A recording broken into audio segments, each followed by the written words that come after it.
Oyster mushroom से क्या क्या बनता है, क्योंकि ओयस्टर मशरूम और मिल्की मशरूम ये कोई भी फार्मर कम से कम खर्चे में, कम से कम जगह में इसकी फार्मिंग कर सकता है। लेकिन इम्पॉर्टेंट चीज़ ये है कि क्या इसका यूटिलाइजेशन, क्या इसका एप्लीकेशन आप जानते हो? क्या आपको पता है कि सिर्फ ओयस्टर मशरूम का या फिर मिल्की मशरूम का फ्रेश मशरूम या फिर ड्राइड मशरूम बनाने से ही हमारा बिजनेस या हमारा फार्मिंग कंप्लीट होता है? तो इसका जवाब है नहीं। अगर आप रियली में इस ओयस्टर मशरूम के या मिल्की मशरूम के बिजनेस में सक्सेसफुल होना चाहते हो तो आपको इसका यूटिलाइजेशन, इसका एप्लीकेशन आपको समझना पड़ेगा कि किस तरीके से हम ओयस्टर मशरूम के और मिल्की मशरूम के बिजनेस में सक्सेसफुल या फिर आगे बढ़ सकते हैं। और इसी चीज़ को, इसी टॉपिक को पकड़ के आज हम इसके बारे में डिटेल्ड में डिस्कशन करने वाले हैं। तो समझते हैं कि ओयस्टर मशरूम और मिल्की मशरूम का यूज़, एप्लीकेशन हम किस तरीके से कर सकते हैं।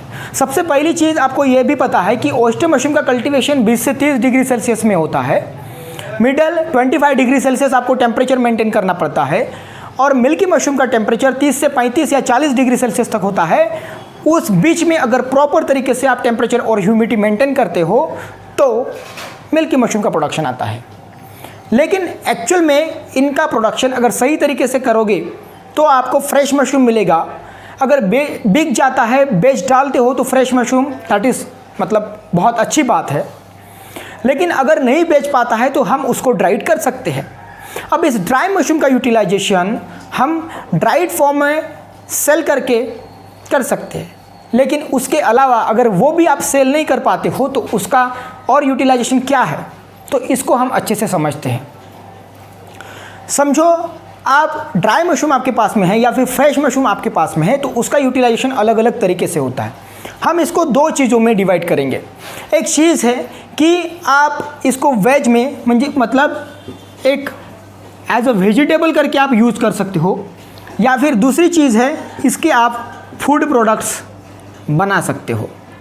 अब ये वेजिटेबल के तौर पे और फूड प्रोडक्ट्स के तौर पे अगर आप इसका यूटिलाइजेशन करना चाहोगे तो इसके वेजिटेबल्स मतलब सब्जियां कौन से बनती हैं, जैसे कि बहुत सारे इसमें रेसिपीज़ है। आप अगर गूगल करोगे या फिर आप यूट्यूब भी करोगे तो वहाँ पर जाके अगर सर्च करोगे तो आपको बहुत सारे रेसिपीज़ मिलेंगे। जैसे हमारे यूट्यूब के चैनल पे भी बहुत सारे रेसिपीज़ है। जैसे अगर ओयस्टर या मिल्की मशरूम की आप सब्जी बनाना चाहोगे तो उसमें आप एक सादी सब्जी जैसे ओनियन वगैरह डाल के, दूसरी है एक मसाला सब्जी, मशरूम करी बना सकते हैं। फ्रेश मशरूम का हम सूप भी बना सकते हैं, मशरूम की खिचड़ी बना सकते हैं, मशरूम का पुलाव बना सकते हैं, मटर मशरूम की सब्जी बना सकते हैं, मशरूम आलू बना सकते हैं। ऐसे वेरियस हम सब्जियां बना सकते हैं ओयस्टर और मिल्की मशरूम की। जैसे हम आलू को हर सब्जी में डाल सकते हैं वैसे ही हम मशरूम को भी हर सब्जी में डाल के उसका यूटिलाइजेशन, उसका एप्लीकेशन कर सकते हैं। अब ये क्यों कर रहे हैं? Mushroom is a super food. उसमें जो भी विटामिन, मिनरल्स है, न्यूट्रिशन है वो बहुत अलग है सब्जियों से, इसलिए मशरूम को सुपर फूड कहा जाता है।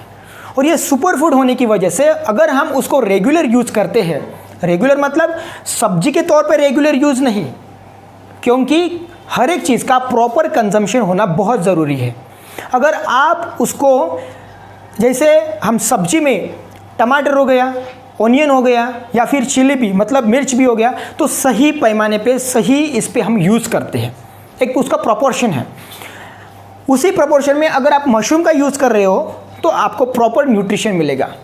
हर रोज़ सब्जी नहीं खा सकते, सब्जी खाना ही है आपको हफ्ते में 2 बार, फिर हफ्ते में 1 बार या फिर 15 दिन में, आप जिस तरीके से खाना चाहते हो ऐसे ही खाना चाहिए। रोज़ हम मशरूम की सब्जी नहीं खाएंगे। तो वेजिटेबल या फिर सब्जी के तौर पे मशरूम का यूज़ करना है तो इस तरीके से आप कर सकते हो। जितनी सारे मैंने अभी रेसिपीज़ आपको बताई, या फिर गूगल भी कर सकते हो या फिर यूट्यूब पे जाके सर्च कर सकते हो। हमारे यूट्यूब चैनल पे भी इसकी रेसिपीज़ है, कुछ मैं लिंक जो है डिस्क्रिप्शन में आपको दे रहा हूँ। दूसरी चीज़ जो है कि फूड प्रोडक्ट्स, मशरूम के बहुत सारे फूड प्रोडक्ट्स बनते हैं। फ्रेश मशरूम का हम अचार बना सकते हैं, फ्रेश मशरूम का हम सब्जियां बना सकते हैं। फूड प्रोडक्ट्स में आए तो फ्रेश मशरूम को हम ड्राइड फॉर्म पे बना के हम उसको ड्राई में भी बेच सकते हैं।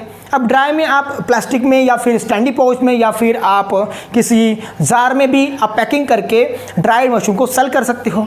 अब उसके ऊपर भी बहुत सारी चीज़ें हैं कि ड्राई मशरूम को, चाहे ओयस्टर है या फिर मिल्की रहे, इसका आप पाउडर फॉर्म बना सकते हो। पाउडर फॉर्म बना के भी आप इसको सेल कर सकते हो। अब पाउडर फॉर्म बना के अगर आपको इसको सेल करना है फूड प्रोडक्ट को, तो इसमें वेरियस अभी अलग अलग चीज़ें हैं कि अगर मशरूम का पापड़ बनाना है तो उड़द दाल मूंग दाल में हमें मशरूम पाउडर डालना पड़ेगा, लेकिन कौन से प्रोपोर्शन में डालना है ये हम ट्रेनिंग में पढ़ाते हैं। तो अगर फूड प्रोडक्ट्स की भी आपको ट्रेनिंग लेना है तो वो अलग से ट्रेनिंग सेशन है, उसके लिए हम डिटेल में बताते हैं। हर एक चीज़ का अलग अलग वीडियोज़ है जो ट्रेनिंग सेशन में हम शेयर करते हैं। और एक भी चीज़ छोड़ देनी है, A to Z मशरूम के कल्टीवेशन से लेके उसका इंक्यूबेशन पीरियड, प्रोडक्शन पीरियड, उसमें हार्वेस्टिंग, पैकेजिंग, उसके बाद में मार्केटिंग, और फिर उसके फूड प्रोडक्ट्स कौन से बन सकते हैं, इसमें बिजनेस बॉडी कैसे डेवलप करनी है, कौन से लाइसेंसेस लगते हैं, बहुत सारी चीज़ें डिटेल में पढ़ाते हैं। अब ये चीज़ें हो गई, लेकिन फूड प्रोडक्ट्स में क्या क्या बनता है? मशरूम का प्योर पाउडर है जिसको सेल कर सकते हैं, मशरूम का मशरूम पाउडर है, मशरूम मसाला है, बाद में मशरूम के पापड़ बनते हैं, मशरूम का पिकल भी बनता है, मशरूम के बिस्किट भी बनता है, मशरूम के कुकीज़ भी बनता है, मशरूम के पैटीज भी बनते हैं, मशरूम के नगेट्स भी बनते हैं, मशरूम के नूडल्स भी बनते हैं। ऐसे वेरियस बाई प्रोडक्ट्स हैं जो हम बना के सेल कर सकते हैं, लेकिन इसके लिए एक प्रॉपर प्रपोर्शन, एक प्रॉपर हमें स्टडी करनी पड़ेगी, जिससे हम आगे जाके इन फूड प्रोडक्ट्स को बना के, मशरूम के फूड प्रोडक्ट्स बना के हम सेल कर सकें। और वो सही तरीके से होना, उसकी न्यूट्रिशनल वैल्यू भी सही तरीके से होना, कौन सा लैब से चेक करनी चाहिए, ये भी बहुत इंपॉर्टेंट है। तो ये सारी चीज़ें जो हम ट्रेनिंग में पढ़ाते हैं, आप इसकी सेपरेट ट्रेनिंग ले सकते हो, या फिर हम मशरूम कल्टीवेशन के ट्रेनिंग में भी ये पढ़ा देते हैं। तो इम्पॉर्टेंट ये है कि मशरूम का जो ओवरऑल मुझे बताना था कि मशरूम के फूड प्रोडक्ट्स या फिर मशरूम का यूटिलाइजेशन या फिर एप्लीकेशन किस तरीके से होता है और उसको किस तरीके से यूज़ करना है, ये बहुत इंपॉर्टेंट है। मैं फ्रेश मशरूम को सेल करने की ज़्यादा से ज़्यादा कोशिश करिए, क्योंकि फ्रेश मशरूम में आपको बहुत ज़्यादा मुनाफा है, बहुत ज़्यादा प्रॉफिट है। अगर ड्राई मशरूम करते हो तो ड्राई मशरूम को आपको कलेक्शन, उसका स्टोरेज, उसका हैंडलिंग, ये सारी चार्जेस उसके पीछे लग जाते हैं। या फिर आगे जाके सामने वाले पार्टी को आप बेचते हो तो सामने वाली पार्टी उसको कम रेट में ही लेगी, क्योंकि उसको भी आगे जाके डिस्ट्रीब्यूटर है, सुपर स्टॉकिस्ट है, रिटेलर है, उनको परसेंटेज देना होता है। तो इस तरीके से ये ऑयस्टर मशरूम के और मिल्की मशरूम के बाई प्रोडक्ट्स बनते हैं और आप बना सकते हो। तो इस तरीके के वीडियोस आपके लिए लाते रहेंगे। अगर आप चाहते हो कि ऑयस्टर मशरूम और मिल्की मशरूम की ट्रेनिंग लेना चाहते हो तो डायरेक्टली हमें दिए हुए व्हाट्सएप नंबर पर कॉल या मैसेज कर सकते हो। अगर आप चाहते हो कि हमारे पास में जो भी फूड के ऑयस्टर मशरूम के फूड बाई प्रोडक्ट्स है उससे रिलेटेड अगर आप इंक्वायरीज है, फ्रेंचाइजी या फिर डिस्ट्रीब्यूटरशिप लेना चाहते हो, अपने एरिया में इसको सेल करना चाहते हो, तो डेफिनेटली ये भी आप कर सकते हो। और तीसरी चीज़ है कि अगर आपके एरिया में इससे रिलेटेड कोई जॉब अपॉर्चुनिटी चाहते हो तो उसके लिए भी आप कॉल या व्हाट्सएप कर सकते हो। मिलते हैं नेक्स्ट वीडियो में, तब तक के लिए धन्यवाद।